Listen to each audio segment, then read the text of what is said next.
عفان. لا ده احنا مكتشفينه من سنين، وانا بقالي هنا صور وانا معروف، هم كلهم عارفيني وجميع اللقطاء السياسيين عارفيني.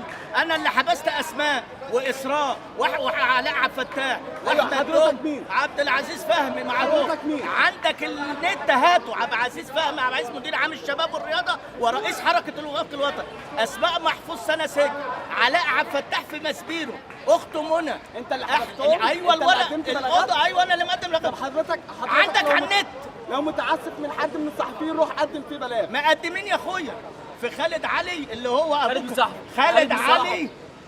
خالد مصطفى محامي بس من ايوه من الابيض. ايوه بس ما رحنا قدمنا بلاغ ضد يحيى وضد كارم وضد حنان. عظيم. الاخ خالد علي مهريم اللي دفعوا ما نازل من ابوه المحكمه. كان في بلد جنبنا اسمها 100 يعيش عزبه بيبيع الاسوس وصوبيا على هو انت الكوبري. قصتك انت كلها مشكلتك مع خالد علي؟ خالد علي مقدمين في بلاغ مشكلتك بكده. مع خالد؟ ابوه كان بيبيع الاسوس. مشكلتك انه ابوه بيبيع الاسوس؟ هو كان بيشتغل في الفرن في شارع فيصل. انت دي مشكلتك انه بيبيع الاسوس؟ راجل مجاهد يعني انت مشكلتك مع ابوه؟ بس هو قال انا خالد علي احنا مالناش دعوه بخالد علي. ده في البلاغ. حضرتك يا فندم، حضرتك يا فندم، هم. حضرتك عامل تجمهر دلوقتي قدام النقابه وبحكم القانون لازم تسلم. احنا ما احناش تجمهر يا اخويا. انت عامل ايه؟ الهتافات اللي عملته حنان دلوقتي الهتاف ضد الدوله. وفين وزير الداخليه؟ حضرتك وزارة الداخلية يا وفين محمد مش عارف هي حنان ايه مسؤوله عن الدوله؟ وزاره الداخليه كتير ان هي تدافع عن نفسها. مش انت يا عم دلوقتي ده تظاهر. لا مش تظاهر، كلمك راجل اهو لراجل. بص المجموعه اللي حواليك. معلش دول والله كلهم راجل في الخان ولا ايه؟ انت عايز تتخانق يعني؟ راجل لراجل